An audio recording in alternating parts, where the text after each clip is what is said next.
और दोस्तों, आप सभी का स्वागत है हमारे YouTube channel Eklavya tutorial Saran में। तो आज हम कक्षा 8वीं का पाठ नंबर 1 दहन और ज्वाला का प्रश्न उत्तर करवाएंगे। तो हमारा पहला प्रश्न दिया है, आग लगने पर उसे कई बार पानी डालकर बुझाते हैं। पानी डालने से कैसे आग बुझ जाती है। तो हमें इस क्वेश्चन में बताना क्या है। जब हम कभी भी आग लगता है तो हम लोग ज़्यादातर पानी डाल के बुझाते हैं। तो आखिर पानी डालने से कैसे आग बुझ जाती है, इसके बारे में पढ़ना है। तो देखिए यहाँ पे आंसर में हो जाएगा, उत्तर में हो जाएगा, आमतौर पर लगी आग को बुझाने के लिए हम पानी डालते हैं। जल ज्वलनशील पदार्थ को ठंडा करता है। ऐसा करने से आग का फैलाव बंद हो जाता है। इस प्रक्रिया में जो जलवाष्प बनती है वह बाहरी वायु की आपूर्ति बंद कर देती है और आग बुझ जाती है। तो इसमें होता क्या है, जब आग पकड़ता है उस समय हम पानी डालते हैं। तो जब पानी डालते हैं तो वह जो आग है वह जब बुझने लगता है, जो उससे जो जलवाष्प निकलता है बाहर, वो बाहरी हवा को अंदर आने से रोक देता है। तो जब हवा नहीं आता है तो अपने आप आग बुझ जाती है। इसके बाद देखिए हमारा दूसरा प्रश्न क्या है, मोमबत्ती की ज्वाला जब स्थिर हो तो कांच के प्लेट ले जाने पर काला वलय क्यों बनता है। तो इसके बारे में हम लोग पढ़ेंगे। देखिए यहाँ पे आंसर हमें दिया क्या है, मोम एक ईंधन है, यानी ऊर्जा का एक रूप है जो हाइड्रोजन तथा कार्बन से मिलकर बनी होती है। तो एक जो ये मोम है, एक मोमबत्ती है, वो पहले मोम है, एक केवल मोम है। और जो मोम है वो एक ईंधन है जो एक केवल ऊर्जा का एक स्रोत है। और उसमें क्या क्या मिलकर बनता है, मोम हाइड्रोजन तथा कार्बन मिलकर बनता है। तो यहाँ पर देखिए उसके बाद हाइड्रोजन सुनहरी ज्वाला के साथ जलकर जलवाष्प बनाता है।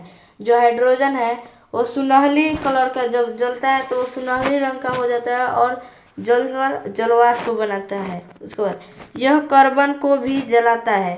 तो ये जो हाइड्रोजन है वो कार्बन को भी जला देता है और दोनों ज्वाला के साथ जलते हैं। और जब ये दोनों जलते हैं तो एक साथ ज्वाला के साथ जलते हैं।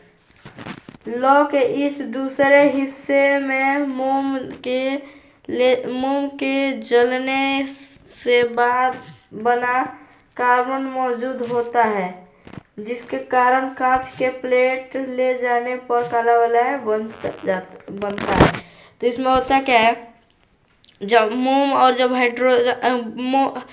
हाइड्रोजन और कार्बन जब एक साथ जलते हैं तो उसमें से जो प्रकाश निकलता है और दूसरे साइड से जो ज्वाला निकलती है उसके साथ जो धुआं निकलता है, उसके कारण जब हम प्लेट लगाते हैं उस पर काला वलय बन जाता है। इसके बाद देखिए 3 और प्रश्न क्या है, अगर किसी दुर्घटना में कोई व्यक्ति आग की चपेट में आ जाए तो उसे बचाने के लिए कंबल में लपेट दिया जाता है, ऐसा क्यों। तो देखिए इसमें क्वेश्चन बोल क्या रहा है, अगर कोई व्यक्ति आग के चपेट में आ जाता है तो उसे बचाने के लिए कंबल हम लोग लपेट देते हैं। इसमें होता क्या है, आंसर में हम लोग बताएंगे। कोई व्यक्ति आग की चपेट में आ जाए तो उसे बचाने के लिए कंबल में लपेट दिया जाता है, क्योंकि साधारणतः जलना एक रासायनिक प्रक्रिया है जिनमें 3 चीज़ों की आवश्यकता होती है। तो इसके 3 चीज़ों के बारे में हम आगे पढ़ेंगे, तब तक इनको हम बता देते हैं आपको। तो अगर कोई व्यक्ति आग के चपेट में आ जाता है तो उसे कंबल डालकर उसे बचाया जाता है, क्योंकि जब आमतौर पर जब आग पकड़ता है तो वो आग रासायनिक प्रतिक्रिया है। वो जो है, जब वो आग पकड़ता है वो रासायनिक प्रतिक्रिया के कारण पकड़ता है। और इसमें 3 चीज़ों की आवश्यकता होती है, ज्वलनशील पदार्थ का होना, ज्वलनशील पदार्थ होना चाहिए। उसके बाद ज्वलन ताप तक पहुंचने का उपाय, होना चाहिए। उसके बाद हवा की ज़रूरत, हवा की ज़रूरत भी होनी चाहिए। उसके बाद देखिए क्या है, वायु दहन के लिए आवश्यक होता है। जो वायु है वो दहन के लिए आवश्यक है, क्योंकि वायु होगा तभी दहन हो पाएगा। क्योंकि हवा में उपस्थित ऑक्सीजन दहनशील नहीं होता है, तो जो हवा में उपस्थित ऑक्सीजन होते हैं वो दहनशील नहीं होते हैं, परंतु दहन के पोषक होते हैं। लेकिन दहन के पोषक होते हैं यानी जलने में मदद करता है, मतलब कोई भी चीज़ को जलने में मदद करता है। कंबल में लपेट देने से शरीर का हवा से संपर्क खत्म हो जाता है। अगर हम कंबल में किसी व्यक्ति को लपेट देंगे तो उसके शरीर से हवा का संपर्क टूट जाएगा। परिणाम स्वरूप बिना हवा के आग बुझ जाती है। इसके बाद इसके लिए परिणाम स्वरूप मतलब जब कंबल लपेट देंगे, अगर हवा उनसे अंदर नहीं जा पाएगा तो आग अपने आप बुझ जाएगी। हमारा 4 नंबर प्रश्न देखिए क्या करें। कभी कभी जंगलों में अपने आप आग लग जाती है, ऐसा क्यों, कैसे होता होगा? तो हम इसका आंसर होगा, कभी कभी जंगलों में आग अपने आप लग जाती है। गर्मियों के मौसम में बहुत अधिक गर्मी पड़ने पर कुछ स्थानों पे में सूखी घास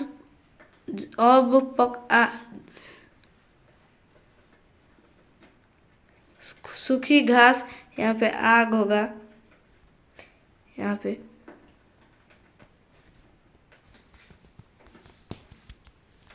आग पकड़ लेती है, जिससे पूरा जंगल ही आग की लपेट में आ जाता है।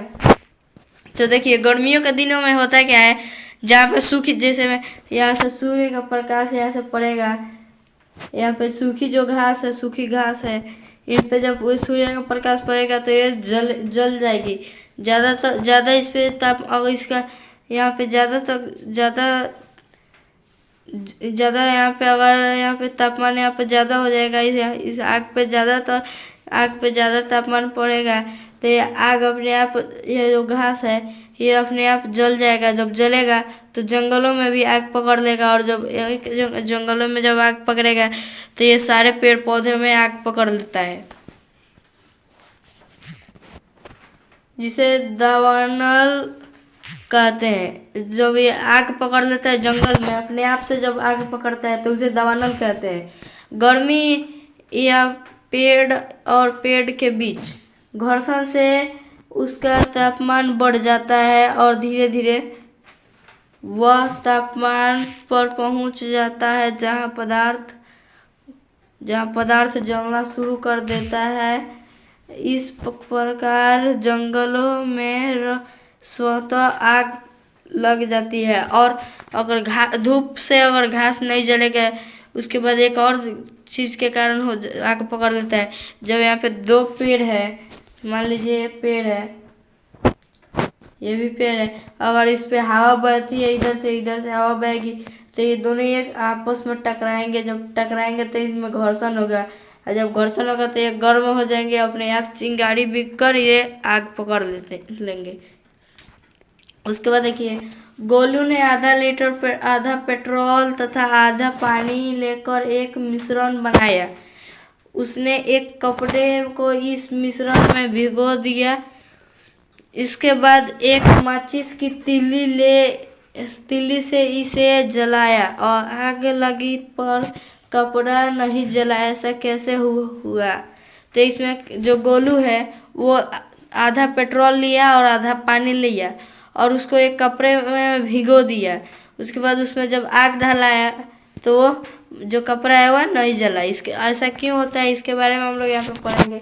वह तापमान जिस पर पहुँचने के बाद कोई पदार्थ जलना शुरू कर देता है, उस पदार्थ का ज्वलन ताप कहलाता है। तो इसमें तो सुनिए, तो जो पदार्थ जिसके जलने जिस पर वह पदार्थ का वह तापमान जिस पर पहुँचने के बाद, तो पदार्थ का जो तापमान है अंतिम तापमान पर तक जो पहुँच जाएगा, ज्वलन ताप अंतिम तापमान तक पहुँच जाएगा, तो अपने आप जो आग पकड़ता है, जो आग पकड़ लेता है, उसे ज्वलन ताप कहते हैं।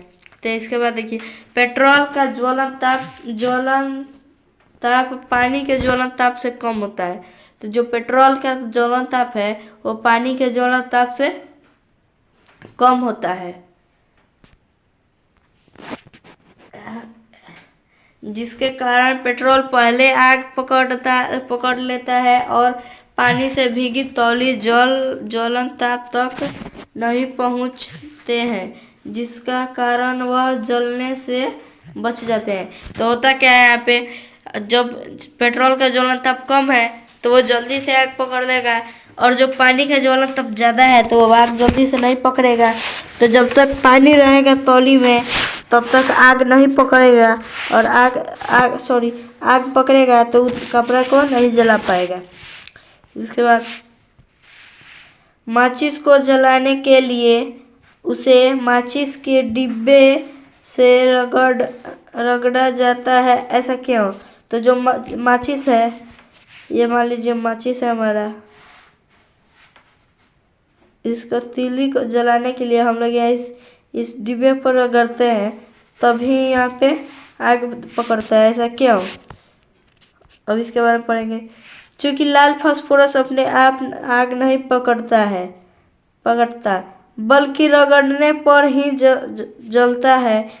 अपने घरों में माचिस की डिब्बी आप देखते हैं, उसमें तीलियों पर लगा रसायन पोटेशियम क्लोरेट होता है। डिब्बी पर लाल फास्फोरस और सल्फर लगा होता है। माचिस की तीलियों डिब्बी पर रगड़ने से आसानी से जल उठती है। तो आप लोग के घर पे अगर देखेंगे माचिस होगा, ये माचिस है, इस पे आप लोग कुछ तीली को रगड़ते हैं तभी आग पकड़ता है। ऐसा होता है लाल फास्फोरस के कारण, क्योंकि लाल फास्फोरस में को रगड़ने पर ही आग पकड़ता है, इसलिए उसे जब रगड़ते हैं हम लोग तभी वो आग पकड़ता है। इसके बाद देखिए, ज्वाला के 3 क्षेत्र दिखाइए। तो आंसर में जाएगा मोमबत्ती की ज्वाला के 3 क्षेत्र होते हैं। तो हम लोग उदाहरण में मोमबत्ती ले लिए, इसी के हम मोमबत्ती को ही बारे में बता देंगे। बाहरी भाग, मध्यम भाग, आंतरिक भाग, ये 3 भाग होते हैं। तो बाहरी भाग के बारे में पहले पढ़ना है। बाहरी भाग नीला तथा अदीप्त होता है। जो बाहरी भाग है उसका वो नीला और अदीप्त जलता है। यह पूर्ण दहन होता है, यह सबसे पहले का दहन होता है, क्योंकि यहाँ ऑक्सीजन ज़्यादा उपलब्ध होता है। यह सबसे गर्म होता है और यहाँ पे ऑक्सीजन सबसे ज़्यादा मिलता है, इसलिए सबसे ज़्यादा गर्म होता है। इसके बाद देखिए मध्यम भाग। मध्यम भाग पीला, चमकीला और दीप्त क्षेत्र होता है।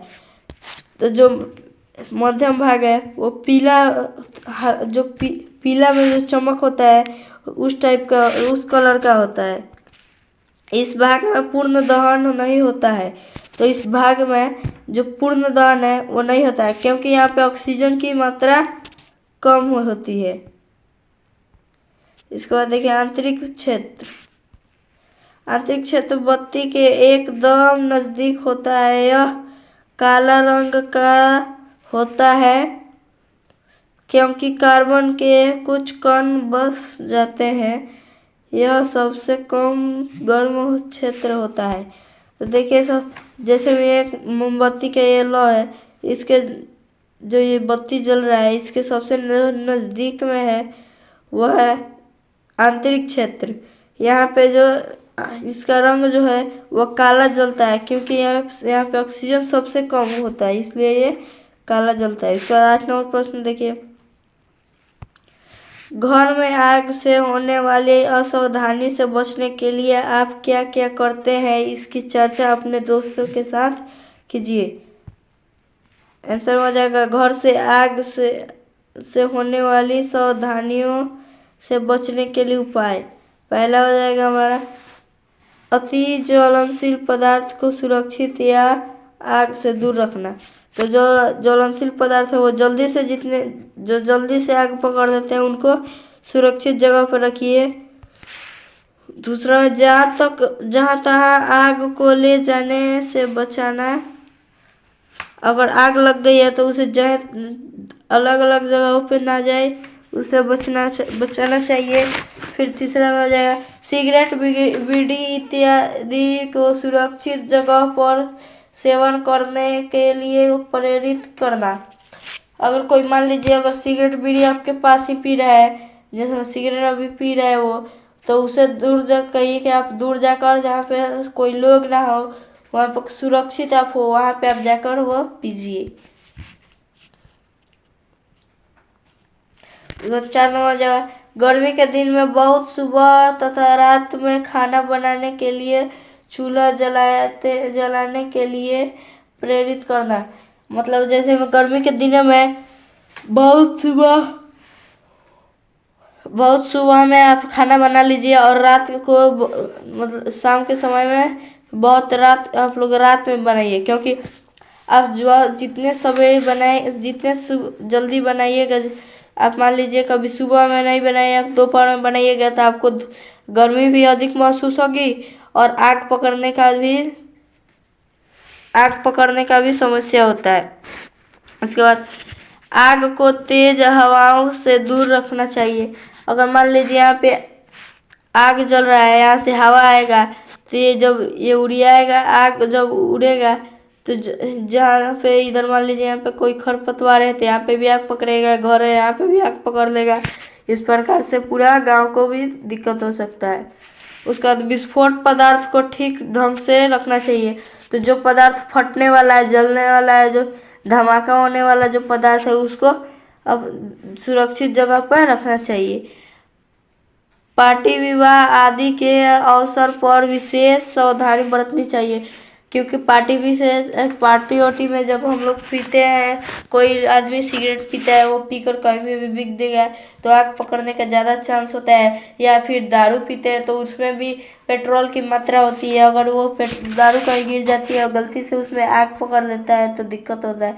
उसके बाद 9 नंबर प्रश्न दिया, रिक्त स्थान की पूर्ति कीजिए।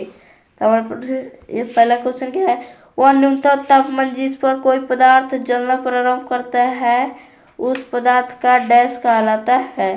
तो यहाँ पे आंसर हम पढ़ लीजिएगा, ज्वलन ताप। आंसर हम पढ़ लीजिएगा ज्वलन ताप। दूसरा कह रहा है डैश कमरे के ताप पर आग पकड़ लेता है। तो यहाँ पे आंसर हो जाएगा सफेद फास्फोरस। इसके बाद देखिए मोहित हाइड्रोजन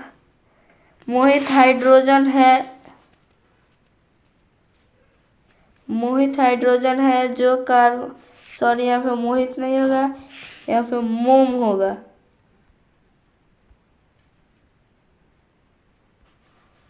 यहाँ पे आप लोग मोम भर दीजिए। मोम हाइड्रोजन है जो कार्बन और डैश से मिलकर बनी होती है। तो आंसर में हो जाएगा कार्बन और हाइड्रोजन। ईंधन के जलने पर डैश और डैश बनता है, तो CO2 और H2O बनता है। उसके बाद देखिए 5 नंबर में पेट्रोल का ज्वलन ताप केरोसिन के ज्वलन ताप से डैश होता है, तो कम होता है। 10 नंबर प्रश्न का निम्न पर सही या गलत का निशान लगाइए। तो यहाँ पे निशान यहाँ पे भर दिए हैं, आप लोग भर दीजिएगा। कागज के कटोरे में पानी डालकर गर्म करने पर कागज जल जाता है, तो नहीं, कागज नहीं जलता है। तो ये आंसर गलत हो जाएगा, या क्वेश्चन गलत हो जाएगा, तो गलत भर दीजिएगा। दान के लिए वायु दान नहीं सॉरी यहाँ पे दहन होगा, ये गलत है, यहाँ पे दहन हो जाएगा। दहन के लिए वायु का होना आवश्यक है, तो सही हो जाएगा। लाल फास्फोरस कमरे के ताप पर आग पकड़ लेता है, तो गलत होगा। सफ़ेद फास्फोरस कमरे के तापमान पर आग पकड़ता है। चूने का पानी में कार्बन डाइऑक्साइड गैस प्रवाहित करने पर चूने का पानी ही दूधिया हो जाता है, तो सही है बिल्कुल। अम्ल और सोडियम बाइकार्बोनेट पर प्रतिक्रिया कर कार्बन डाइऑक्साइड गैस बनाते हैं, तो सही है, कार्बन डाइऑक्साइड गैस बनाते हैं। 6 नंबर है तेल द्वारा उत्पन्न आग को जल द्वारा नियंत्रित किया जा सकता है, तो गलत हो जाएगा, जल द्वारा नियंत्रित नहीं किया जा सकता है। तो आज का हमारा ये ऑनलाइन क्लास खत्म हुआ। अगर आपको वीडियो पसंद आई हो तो वीडियो को लाइक करें, चैनल को सब्सक्राइब करें और बेल आइकन को दबा दें कि हम जो भी वीडियो डालें उसका नोटिफिकेशन सबसे पहले आपके पास जाए। धन्यवाद।